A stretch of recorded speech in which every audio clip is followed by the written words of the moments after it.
सर्वप्रधानं सिद्धो नमो नमो ॐ नमो आयर्यानम् आचार्योऽको नमो नमो ॐ नमो कुवसायानम् उपाध्यायोऽको नमो नमो ॐ नमो लोय सर्वसाहुलम् सर्वसाधुको नमो नमो सर्वसाधुको नमो नमो सम्मतनादर्शनं वीर्यसोऽहं तथैवाध्वनम् अग्नोमवामहं अट्टौणां विसीदनम् तौ सिद्धे नैसिद्धे षण्डसिद्धे शनितसिद्धेय ज्ञानमिदं सकमीयं सिद्धिशिखानां स्वामी। अनंत सिद्ध धर्म श्री भगवान की विश्ववंदनीय शासन नायक महावीर भगवान की तीर्थराज करने श्री गति से दशेश्वर की तीन कमल करोड़ मुनि महाराज की 2400 भगवान की नमोकार महामंत्र की 1000 श्री आदिनाथ भगवान की आचार्य गुरु प्रत्यक्ष देवनंदी मुनि महाराज की आचार्य गुरु श्री सुंदर सागर मुनि महाराज की जैन धर्म की जिनवानी माता की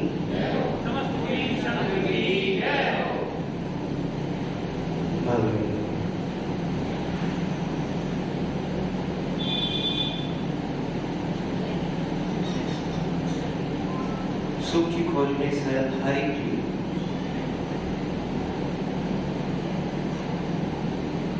दिन रात कुछ न कुछ क्रिया करता रहता है बस सुख मिले। कोई सुख खाने पीने में मानता है, कोई घूमने में सुख मानता है, कोई बातें करने में सुख मानता है, कोई मोबाइल में इधर उधर की बातें देखने में सुख मानता है।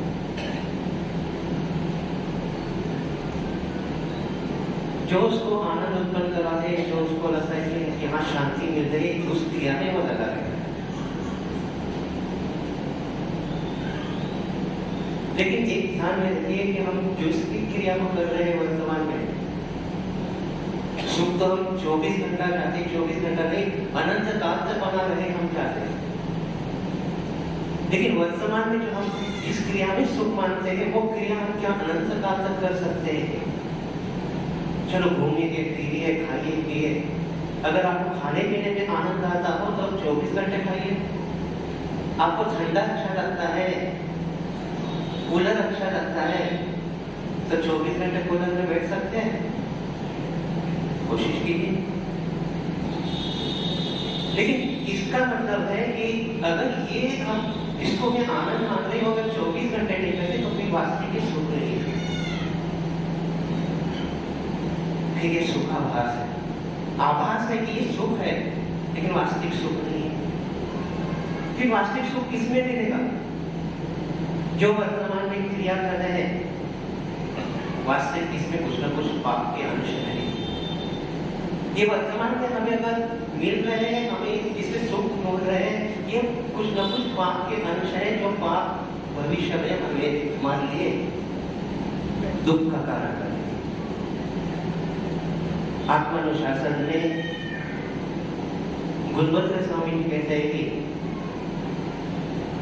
इंद्रिय विषय भोगने में इंद्रिय विषय कैसे मिलते हैं? जो भी हमें 5 इंद्रियों को सुख उत्पन्न करते, जिसको सुख कहते हैं, वो वस्तुएं कैसे मिलती है? तो हमारे पुण्य से मिलती है। वहां पर आचार्य जी कहते हैं कि पुण्य का फल जो ये इंद्रिय विषय है, इस विषय को भोगने से पाप का स्नान नहीं होगा, लेकिन आसक्ति पूर्वक अगर इसका अनुभव करेंगे, नहीं मुझे इसके बिना मेरा होता ही नहीं, मेरा काम बनेगा ही नहीं, बहुत गृद्धता के साथ, आसक्ति के साथ अगर वो खाना भी खाता है, आसक्ति से खाता है, तो वो उसके लिए पाप का कारण बनेगा, वो इसके लिए भविष्य में दुख का कारण बनेगा। उन्होंने वहां पर एक दृष्टांत दिया है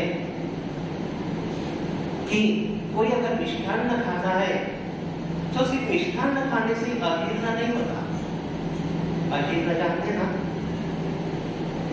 अजीर्ण से मिष्टान्न खाने से इनकार, उस मात्रा का उल्लंघन करने, मिष्टान्न जब खा रहे हैं उसका उल्लंघन करने से, उसकी मात्रा का उल्लंघन करने से अजीर्ण होता है। वैसे ही इंद्रिय विषय जो हमें वस्तुएं मिलते हमारे पुण्य से मिल रहे, अच्छा घर मिला, अच्छा परिवार मिला, आज्ञाकारी पुत्र मिले, सब हमारे अनुकूल हो रहा है, तो वहां पर हमारा क्या काम है, हमारा कौन सा कर्म चल रहा है, पुण्य कर्म है हमारा। अगर कर्म की बात आती है, अगर कर्म पुण्य हो चाहे पाप हो, अगर कर्म है तो उसकी शुरुआत भी होती है और अंत भी होता है। सुख का अनुभव कर रहे हैं तो उसकी शुरुआत मतलब है हमें सुख मिल रहा है उस कर्म की वजह से, वो कर्म कभी ना कभी तो पूरा होगा ही। तो जब तक वो कर्म है तब होगा तो उसके लिए उसकी अनुकूलता बन रही है। कई लोग परेशान रहते हैं, किसी में भी हाथ डाले तो नुकसान ही नुकसान, कोई किसी में भी हाथ डाले तो पुण्य ही पुण्य, पर पुण्य से मतलब लाभ ही लाभ होता है। आचार्य श्री कहते हैं कि ये ऐसा क्यों होता है कि किसी व्यक्ति ने किसी में भी अगर कोई भी कार्य करता है तो उसमें लाभ ही लाभ होता है, और कोई भी कार्य करता है तो हानि ही होती है। एक सेठी का नियम था कि अष्टमी आ जाए तो अष्टमी में मंदिर में इतने विपुल द्रव्य चढ़ाएंगे, इतना धन दान करेंगे मंदिर में। चतुर्दशी रही तो इतना दान करेंगे, उनका वो नियम था, नियम दिया था। ऐसा भी नियम होता है कि आज कौन सी तिथि है, 12 है, तो 12 में हम इतना मंदिर में द्रव्य चढ़ाएंगे, ऐसी पूजा करेंगे। आज बुधवार है तो हम कौन सी भगवान की पूजा करेंगे, नहीं करते। वैसे चाहे पुरुष हो चाहे स्त्रियां तो करती होगी, कोई भी रहे भगवान जी की पूजा करने से कठोर से कठोर कर्म भी शिथिल बन जाते हैं। धवला में कहा है निधति निकाचित नाम जैसे, निधति निकाचित जैसे कर्म, जो जैसा फल, जैसा हमने कर्म बांधे वैसा ही फल देने वाले कर्म भी शिथिल बन जाते हैं, अर्थात कमजोर बन जाते, कम समय में उनको उसको झड़ा सकते।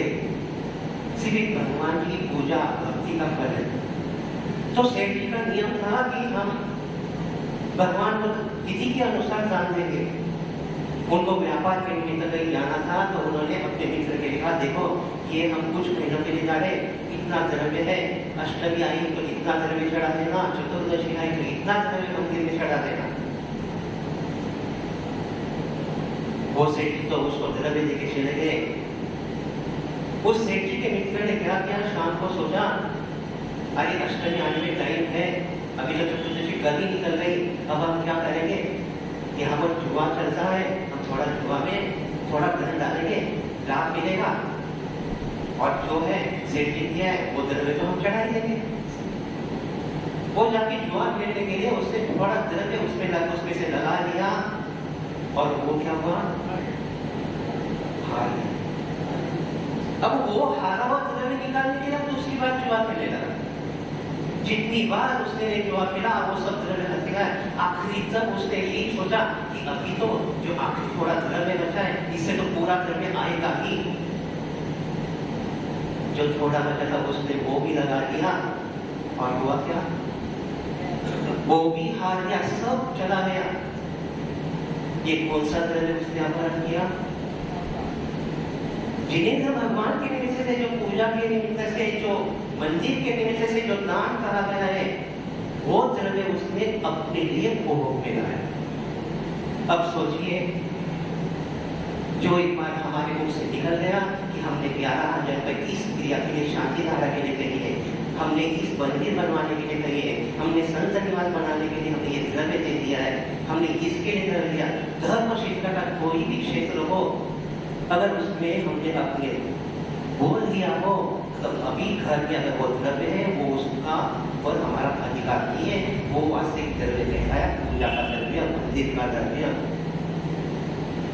अब उस व्यक्ति ने, जो सेठ का मित्र था, उसने वो द्रव्य सारा किसके रूप में लाया, स्वयं के लिए, और उसका फल ये मिला उस भाव में भी वो दुर्गति से मरण उसका हुआ और अगले जन्म में किसी पुण्य के कारण एक सेठी के घर में जन्म हुआ।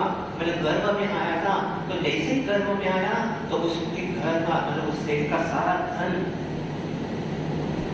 मतलब नाश होने लगा। मतलब क्या है,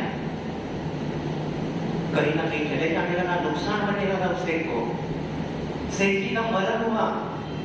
अब उसकी माँ जो है, जैसे ही इसका जन्म हुआ, उसकी माँ जो अभी सेठानी थी कुछ दिनों पहले, अगर वो घर में घर जाकर बर्तन मांगती, बस देखिए एक अभागी का अकृत पुण्य मतलब क्या है, जिसने कोई पुण्य नहीं किया था, ऐसे जीव का सिर्फ पूजा का द्रव्य, मंदिर का द्रव्य अपने लिए उपभोग में लाया, तो उसका फल मिला दरिद्र था। जहां पर भी जाता उसकी माँ की उसके प्रभाव से हुआ कि घर का सारा धन लुप्त हुआ, मैं नुकसान हुआ हर कार्य में। वो सोचा कि चलो हम अभी अपने मामा के पास जाते हैं। मामा को क्या चला, मामा ने सोचा ये तो अपना ही है, इसलिए उन्होंने सोने के सिक्के उसके हाथ पर रखे, वो भी अंगारे बन गए। हम तो सहजता में रहते, कौन देखने वाला ये सोचकर मंदिर का भी द्रव्य। एक जगह पर ऐसे भी देखने में आया कि मंदिर की दीवार और उस व्यक्ति के घर की दीवार एक ही थी। तो उसने क्या किया, वहां पर एक होल भरकर अंदर से एक पाइप डाला, मंदिर से कनेक्शन ले लिया, मंदिर का पानी घर में आ रहा है। कई लोग सोचते हैं चलो अपने घर में लाइट लगी है, मंदिर में आके चालू कर लेंगे। उद्देश्य भक्ति का नहीं था, उद्देश्य था घर में लाइट नहीं है, हवा नहीं मिलेगी, तो मंदिर में जाके आए। इन्वर्टर तो है ही मंदिर में, है मंदिर में इन्वर्टर तो है ही, दोनों काम हो जाएंगे। लेकिन मुख्य काम उसका कौन सा था, गर्मी लग रही थी, इसलिए घर में गर्मी थी, उससे बचने के लिए वहां पर। वैसे अस्तु ये बात नहीं है, मंदिर के द्रव्य जो अगर हमारे किसी ने संभालने के लिए भी अगर दिया गया हो, या आपने दान को किसी को बोल दिया हो, तो लंच मात्र भी उसके ऊपर वापस अधिकार नहीं जमाना चाहिए। कई लोगों को तो ये आदत बन गई है कि मुझसे पहले उससे ले लो, वो देगा तो मैं दूंगा। बोलिया 10-10, 20-20, 40-40 साल पीढ़ियां बदल गई, फिर भी बोली के पैसे अभी तक कई लोग देते नहीं। उसका फल किसको मिलेगा? ये दृष्टांत ये सिर्फ काल्पनिक नहीं है। अगर आपको ये जो अभी कथानक सुनाई है वैसे पूरी नहीं हुई, ये धन्य कुमार चरित्र में आई है। जिस व्यक्ति ने मंदिर का द्रव्य अपने लिए उपभोग किया, तो उसका ये दशा हुई कि जहां जन्म लिया वहां दरिद्र कुल में जन्म लिया। आचार्य श्री रहसार में कहते हैं कि ऐसे जीव सिर्फ दरिद्र ही नहीं बनता, कुरूप बनता है, उसको नरक आदि की यातनाएं भी सहन करनी पड़ती है। जहाँ नरक में एक पल के लिए भी शांति नहीं है। यहाँ पर तो हम सुख से श्वास में ले सकते हैं। अगर कुछ दर्द हो रहा तो पेन किलर वगैरह खा के थोड़ी देर आराम का एहसास भी कर सकते हैं। वहां गर्मी अगर है नरकों में कैसे करके हो, जहाँ ऐसे कूलर नहीं मिलेंगे, एसी नहीं मिलेगी। गर्मी कितनी है कि अगर समझिए, कहते हैं कि शास्त्र में 1 लाख योजन, वो भी महायोजन, अगर हम इसको कोसों में कन्वर्ट करें तो 40 करोड़ मील में कन्वर्ट करते हैं। 40 करोड़ मील, इतना बड़ा अगर लोहे का गोला डाल दिया है तो पल भर में कुछ क्षण में ही पिघल जाएगा। अब कल्पना कीजिए, हम अगर स्टोव पर अपने गैस पर अगर हमने चम्मच भी रखते, बर्तन रखते, वो पिघलता है, लेकिन उसकी गर्मी अगर थोड़ा भी अगर आ जाए तो हमारे जल जाएगा। और सोचे कि इतना ये पिघल का इतना बड़ा लोहे का गोला भी अगर पिघल जाता है तो गर्मी का कल्पना कर सकते, गर्मी कितनी होगी। वो फल किसका, जो मंदिर का जो दान दिया हुआ द्रव्य का उपभोग करता है उसका है। अगर उससे भी बचना है तो कभी भी दिया हुआ द्रव्य के ऊपर अधिकार मत जमाइए। ऐसे भी लोग देखे गए हैं, अगर वो बोली बोलते तो पहले देख लेते कि अपने पास क्षमता कितनी है। एक व्यक्ति है कि जो है ना घर में गुल्लक रखता है, रोज उसमें 100 रुपए रख देता है। ये धर्म क्षेत्र के लिए, ये अपनी बेटी के विवाह के लिए, ये बेटों की पढ़ाई के लिए, ये घर गृहस्थी चलाने के लिए 3-4 गुल्लक बना के रखे हैं। वो एक बार चातुर्मास की स्थापना हुई थी, वो व्यक्ति आया था, पहले उसने गिन लिए थे कितना धन है, 60,000 रुपए। तो वो बोली जब बोलने लगा 60,000 तक उसने बोली नहीं, उसके बाद तो चुप बैठ गया। पहली कलश की बोली तो उसको मिली ही नहीं। क्यों? क्योंकि बोली तो 60,000 के ऊपर चली गई थी। दूसरी बोली जब मिली तो उसकी 60,000 की इसमें थी, तो उसने वो सारा द्रव्य तुरंत ही दे दिया। ऐसा होना चाहिए, इधर बोली मिली, इधर वो द्रव्य दे दिया। क्योंकि भरोसा नहीं, हम सोचेंगे कि अगले हफ्ते दे देंगे, 10 दिन बाद दे देंगे, लेकिन 10 दिन में अगर अशुभ कर्म का उदय आ जाए और वो धन अगर हमारे पास कितना देना है उतना भी नहीं दे पाए तो वो कर्म बन के रहेगा। और वो फल किसको देगा? जिसने बोला है उसको देगा। इसलिए इसको सहजता से बदलिए और दूसरों के ऊपर न डालिए। अगर हमारे अशुभ कर्म का उदय आ जाएगा तो दूसरा कोई हमारे उस समय अशुभ कर्म को कम करने की क्षमता नहीं रखता, वो कम कर नहीं पाएगा। जो है जिसने जो कमाया है वही फल होता है। चक्रवर्ती के आदिनाथ भगवान जी के 101 पुत्र थे, लेकिन चक्र रत्न का वैभव चक्रवर्ती कौन रहेगा? भरत जी। बाकी सब ये कहते हैं कि मानता हूं कि हम चक्रवर्ती के भाई हैं, ये कह सकते हैं, लेकिन वो विभूति का अनुभव कौन करेगा? वही व्यक्ति जिसका पुण्य चल रहा है वही व्यक्ति अनुभव करेगा। बाकी भले कहें कि हम हमारे जैसे एक ही घर में किसी के पुण्य से अगर घर चलता है तो बाकी भी कहते कि हमारे से चल रहा है, लगता कि हमारा सब कुछ है। वैसे यहाँ पर भी चक्रवर्ती के निमित्त से वो चक्ररत्न जैसे ही उसने दीक्षा ले ली, बाकी भाई कहते हुए भी चक्ररत्न किसके पास रहा? कहने का तात्पर्य पुण्य का फल अगर ऐसा दिखता है तो पाप का फल भी उसी व्यक्ति को भोगना पड़ता है जिसने वो पाप किया हो। तो इसलिए वो अगर पुण्य उसके हाथ में, मामा ने सोने की सिक्के देने की कोशिश की थी, वो भी अंगारे हो गए। उसने मामा ने उसको कुछ अनाज दे दिया, चलो ये लेके जाओ, लेकिन वो अपने घर तक भी नहीं लेके जा पाया। आखिर एक बार ऐसा हुआ, उसका भाग्य समझिए, उसके भाग्य में जो खीर थी उसने वो भी खीर माँ को कहा कि माँ मेरे भाग्य की खीर भी वक्त नहीं महाराज को और चलाओ।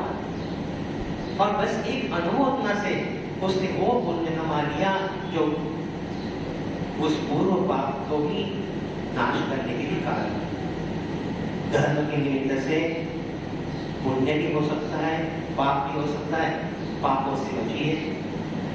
भले वर्तमान में हम पूर्व पुण्य के फल से हम दुख का अनुभव नहीं कर रहे, लेकिन पाप की क्रिया हमें भविष्य के लिए दुखदायी बनाएगी। अगर किसी ने कोई दान की बोली हो, अगर जबान की बोली हो कि मैंने यहाँ देने के स्वीकृत किया है तो जरूर देना चाहिए। एक छोटा सा दृष्टांत इसी दान के बारे में कहकर यहाँ विराम दूंगा। एक महानुभव ने उस नगर के आउटर एरिया में उसकी जमीन थी, गांव के थोड़े बाहर, और वो जो रोड था उस जमीन पर वो इतना ट्रैफिक वाला रोड नहीं था। तो उसने समाज को कह दिया देखिए मंदिर बना के भाव है तो मैं अपनी ये जमीन है आधा, या जमीन के साइड रोड के साइड वाला हिस्सा आधी जमीन ये मंदिर के लिए मैं देता हूँ और पीछे हम अपना घर बना लेंगे। जिस समय उस व्यक्ति ने ये बोला कि ये जमीन मैं मंदिर के लिए दे रहा हूँ, सोचिए कुछ ही दिनों में वो रोड ट्रैफिक वाला रोड बना। अब उसकी नीयत बदल गई। उसने कहा आधी जमीन में आगे वाले देना तो वो मैं पीछे वाली जमीन मंदिर के देता हूँ, आगे वाला तो जो रोड के पास में जमीन है वो मैं अपने ले। बस देखिए जमीन तो उतनी थी उसने,